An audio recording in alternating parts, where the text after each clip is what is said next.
ध्रुव के किडनैप होने के बाद किंजल के पास एक अनजान शख्स का कॉल आया था। हैरत की बात यह थी कि उस शख्स को फिरौती में पैसे नहीं बल्कि किंजल चाहिए थी। उसने किंजल के मोबाइल पर एक एड्रेस भेजा था जिसे पढ़कर किंजल हैरान रह गई थी। इंडोनेशिया? वो किडनैपर मुझे इंडोनेशिया क्यों बुलाना चाहता है? किंजल खुद से बोली।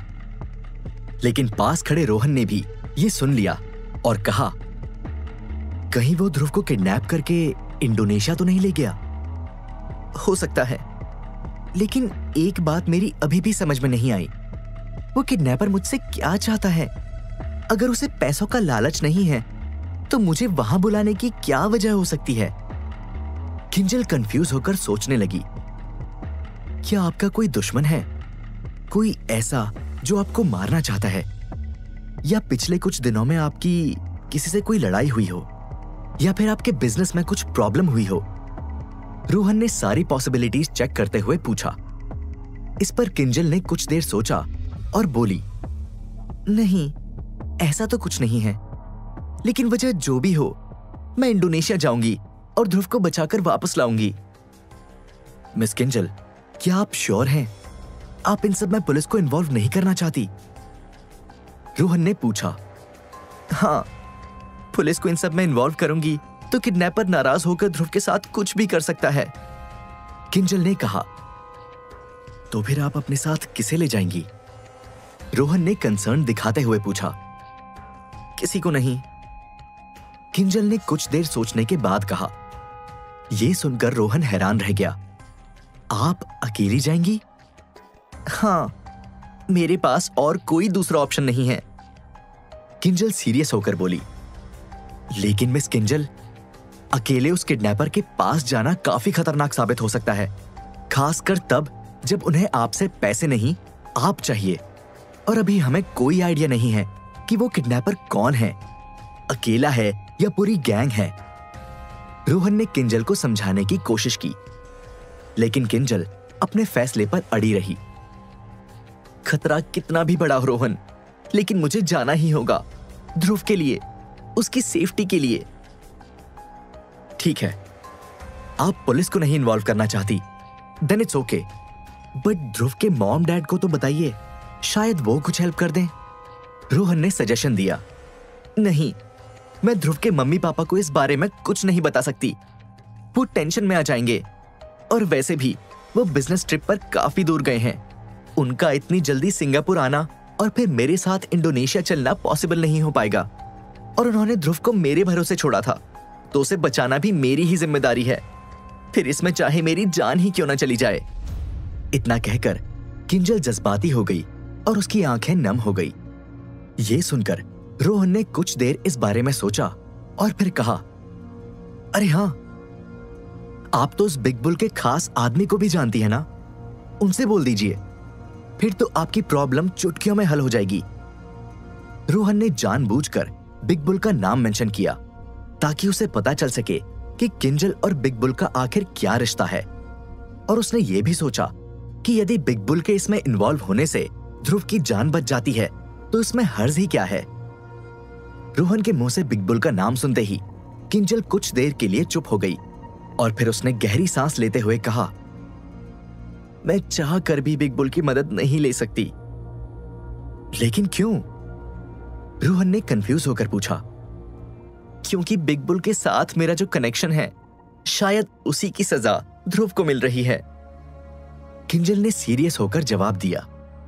इस पर रोहन और कंफ्यूज हो गया और बोला, मैं कुछ समझा नहीं। जवाब में किंजल बोली, मैंने तुमसे कहा था ना कि बिग बुल का एक खास शख्स मेरा करीबी है। वो शख्स कोई और नहीं बल्कि बिग बुल का पोता चिरायु है। ये सुनते ही रोहन के पैरों तले जमीन खिसक गई। अब उसे बिग बुल के एक खास सदस्य चिरायु के बारे में पता चल चुका था, लेकिन उसका शौक अभी और बढ़ने वाला था। किंजल आगे बोली, चिरायु मेरा फियांसे है, हम दोनों जल्द शादी करने वाले हैं। यह सुनकर रोहन को एक और बड़ा झटका लगा। अभी तक उसे लग रहा था कि किंजल की बिग बुल की फैमिली से दूर की पहचान होगी, लेकिन यहां तो किंजल बिग बुल के परिवार की बहू बनने वाली है। तभी किंजल आगे बोली, मैं चिरायु से शादी जरूर कर रही हूं, लेकिन ये शादी मेरी मर्जी से नहीं हो रही है। चिरायु के दादा और मेरी दादी काफी अच्छे दोस्त हैं और वो दोनों इस दोस्ती को रिश्तेदारी में बदलना चाहते हैं। इससे दोनों परिवारों की ताकत और बिजनेस नेक्स्ट लेवल पर पहुंच जाएगी। बस परिवार के दबाव में आकर ही मैं चिरायु से शादी करने को मजबूर हूं। ये सुनकर रोहन फिर से हैरान रह गया। आज उसे किंजल और बिग बुल से जुड़ी एक के बाद एक कई बड़ी जानकारियां मिल रही थी। लेकिन बिग बुल की फैमिली तो काफी पावरफुल और अमीर है, फिर उनकी बहू बनने में दिक्कत क्या है? क्या आप किसी और को चाहती हैं? रोहन ने जानबूझकर एक और सवाल किंजल के ऊपर दागा। इस पर किंजल बोली, क्योंकि बिग बुल माफिया वर्ल्ड में बड़ा नाम है। उनका परिवार सारी इलीगल एक्टिविटीज में इन्वॉल्व रहता है। खून खराबा किए बिना उन्हें चैन की नींद नहीं आती है और मुझे इन सब से चिढ़ है। मैं वायलेंस पसंद नहीं करती, मुझे लाइफ में शांति पसंद है। और वो चिरायु, मेरा फ्यूचर हस्बैंड, अपने दादा बिग बुल की तरह काफी हिंसक है। इनफैक्ट इन दिनों बिग बुल का सारा काम वो ही देख रहा है, इसलिए मैं इन सब में उनकी मदद तो नहीं लेना चाहती। खासकर ध्रुव पर उन लोगों का साया भी नहीं पड़ने दूंगी।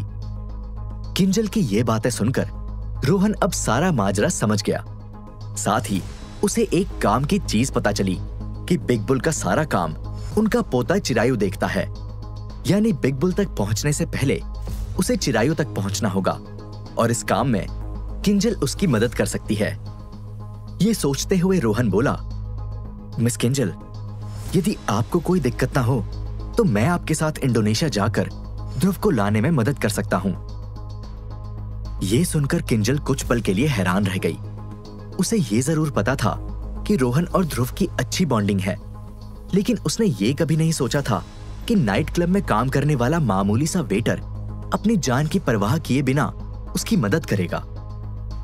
लेकिन तुम मेरी मदद क्यों करना चाहते हो, खासकर तब जब इसमें तुम्हारी जान को भी खतरा है? कंफ्यूज्ड किंजल ने जानना चाहा। इस पर रोहन बोला, बीते कुछ दिनों में ध्रुव से मुझे भी लगाव हो गया है, तो मैं ऐसे में उसे खतरे में नहीं देख सकता। इसके अलावा मैं पहले एक सिक्योरिटी कंपनी में एज ए बॉडीगार्ड भी काम कर चुका हूं, इसलिए इस काम में मैं आपकी मदद कर सकता हूं। रोहन भले ही बिग बुल के लालच में किंजल की मदद करना चाहता हो, लेकिन ध्रुव को लेकर उसने जो बात बोली थी वो भी सच थी। ध्रुव उसे अच्छा लगता है और वो सच में उसकी जान बचाना चाहता है। किंजल रोहन के इस ऑफर पर सीरियस होकर सोचने लगी। उसे ये जानकर भी हैरानी हुई कि रोहन पहले सिक्योरिटी कंपनी में था। हालांकि वो ये बात नहीं जानती कि रोहन एक सिक्योरिटी कंपनी का मालिक है और आहूजा की बेटी रिया को प्रोटेक्ट कर रहा है। कुछ देर विचार करने के बाद किंजल बोली, ठीक है, तुम भी मेरे साथ ध्रुव को बचाने इंडोनेशिया चल सकते हो। ये सुनकर रोहन ने राहत की सांस ली और दिमाग में अपनी अगली प्लानिंग करने लगा। तो हम इंडोनेशिया के लिए कब निकलेंगे? रोहन ने पूछा। आज रात को ही, मैं टिकट्स बुक करवा देती हूं, किंजल ने जवाब दिया। इस पर रोहन ने हाँ में अपना सर हिला दिया। तभी रोहन वहां से जाने लगा। रोहन सुनो, किंजल ने रोहन को रोकते हुए कहा।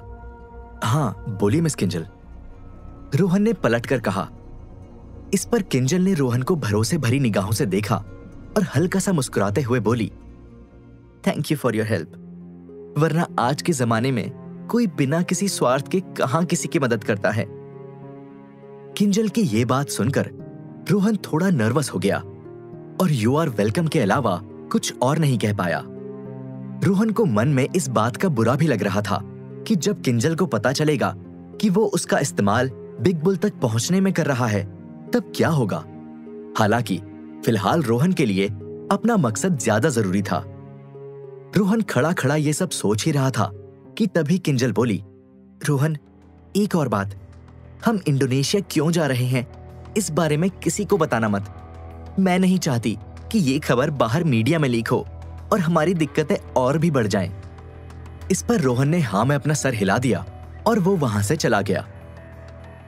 उधर आहूजा कॉरपोरेशन में रोहन से लड़ाई के बाद रिया भी बैड मूड में थी और उसका सारा गुस्सा ऑफिस के एम्प्लॉयज पर निकल रहा था, जिसमें उसका सौतेला भाई और पीए मयंक भी शामिल था। मयंक, मैंने तुमसे क्या कहा था? ये सारे डॉक्यूमेंट्स की डिटेल रिपोर्ट्स मुझे आज दोपहर तक चाहिए, लेकिन तुमने अपना काम खत्म नहीं किया। रिया गुस्से में बरसती हुई बोली। इस पर मयंक ने हंसते हुए कहा, रिलैक्स प्यारी बहना, इतना हाइपर क्यों हो रही हो? इतनी भी क्या जल्दी है? अभी काम नहीं हुआ तो कल हो जाएगा, चिल। मयंक का ये केयरलेस एटीट्यूड देखकर रिया का पारा और भी चढ़ गया। पहली बात, मैं तुम्हारी बहना घर पर हूं, ये ऑफिस है, यहां मैं तुम्हारी बॉस हूं और तुम मेरे नौकर, इसलिए मुझे रिया मैम कहकर बुलाओ। और दूसरी बात, तुम ही आए थे ना मेरे पर्सनल असिस्टेंट बनने, तो अब अपना काम भी ठीक से करना सीख लो। ये तुम्हारा केयरलेस एटीट्यूड यहां नहीं चलेगा। रिया की ये रूड टोन देखकर मयंक की हंसी गायब हो गई और वो रिया को गुस्से से घूरने लगा। ये देखकर रिया को और भी गुस्सा आया। अब घूर क्या रहे हो? जाओ जाकर काम करो। एक छोटा सा काम तो ठीक से नहीं हो रहा है और बड़े आए आहूजा कॉर्पोरेशन में हिस्सा मांगने। ऐसे तो सपने में भी तुम्हें पापा का बिजनेस नहीं मिलने वाला। इतना बोलकर रिया मयंक को फिर से गुस्से से घूरने लगी, जिस पर मयंक ने अपमान का कड़वा घूंट पी लिया और वो अपने काम में लग गया। हालांकि काम करते हुए उसने अपने मोबाइल से अन्ना को एक मैसेज किया, इस रिया का जल्द कुछ करना होगा, फिर तुम्हारा बॉस हेल्प करे या ना करे। उधर रोहन नाइट क्लब में अपनी डे शिफ्ट खत्म करके हमेशा की तरह रिया को पिक करने आहूजा कॉर्पोरेशन नहीं आया, बल्कि वो सीधा आहूजा के बंगले पर चला गया और उसने हितेश को बोल दिया कि तुम रिया को ले आना। आहूजा के बंगले पर आते ही रोहन ने इंडोनेशिया जाने की पैकिंग शुरू कर दी। तभी मायरा ने रोहन को उसके कमरे के बाहर से पैकिंग करते हुए देख लिया। इतनी रात को कहां जाने की तैयारी कर रहे हो रोहन डियर? मायरा रोहन के कमरे में घुसते हुए बोली। मायरा को अचानक से अपने कमरे में घुसता देखकर रोहन का दिमाग खराब हो गया, क्योंकि सुबह उसकी वजह से ही रिया और रोहन का झगड़ा हुआ था। रोहन मायरा से इस बारे में बहुत कुछ कहना चाहता था, लेकिन उसके पास अभी इस बहसबाजी का टाइम नहीं था, इसलिए उसने मायरा को भगाने के लिए शॉर्ट में कहा, नाइट क्लब का कुछ ऑफिशियल काम है, उसी सिलसिले में कुछ दिनों के लिए बाहर जा रहा हूं। इतना बोलकर रोहन फिर से पैकिंग करने लगा। मायरा रोहन के कमरे से बाहर निकली ही थी कि रोहन का मोबाइल बजा। हाँ मिस किंजल, मैंने सारी पैकिंग कर ली। वैसे इंडोनेशिया की फ्लाइट कितने बजे है? ठीक है, मैं 9 बजे एयरपोर्ट पहुंच जाऊंगा। इतना बोलकर रोहन ने कॉल कट कर दिया। हालांकि रोहन इस बात से अनजान था कि उसके कमरे से अभी अभी बाहर गई मायरा ने उसकी सारी बातें सुन ली। कुछ देर बाद रोहन सारी पैकिंग करके आहूजा के बंगले से एयरपोर्ट के लिए निकल गया। उसके जाने के कुछ ही मिनट बाद रिया वहां आई। उसने आते ही सबसे पहले रोहन के कमरे में झांका, जहां पर कोई नहीं था। किसे ढूंढ रही हो बहना? रोहन को? पीछे खड़ी मायरा बोली, जिसे रिया ने इग्नोर किया। लगता है रोहन ने तुम्हें बताया नहीं, वो इंडोनेशिया गया है किसी लड़की के साथ। क्या नाम था उसका? हाँ, किंजल। मायरा की ये बात सुनकर रिया हैरान हो गई और कंफ्यूज होकर टेंशन में आ गई। मायरा ने ये बात नोटिस कर ली और वो रिया को भड़काते हुए बोली, प्यारी बहना, मैंने तो पहले ही कहा था, रोहन को तुम में कोई इंटरेस्ट नहीं रहा। नाइट क्लब में उसे नई दोस्त मिल गई है, इसलिए तो वो तुम्हें बताए बिना चोरी छिपे उस किंजल के साथ इंडोनेशिया चला गया। अब दोनों अकेले वहां पता नहीं क्या क्या करेंगे। ये सुनते ही रिया अंदर से इमोशनल होकर टूट गई। उसकी आंखों से आंसुओं की धारा बहने लगी और वो रोते हुए अपने कमरे में चली गई। ये देखकर मायरा मंद मंद मुस्कुराने लगी। तो अब क्या होगा आगे? क्या रिया और रोहन की दूरियां हमेशा के लिए बढ़ जाएंगी? और क्या रोहन और किंजल ध्रुव को बचा पाएंगे? जानने के लिए सुनिए सीक्रेट मिलेनियर का अगला एपिसोड सिर्फ पॉकेट एफएम पर।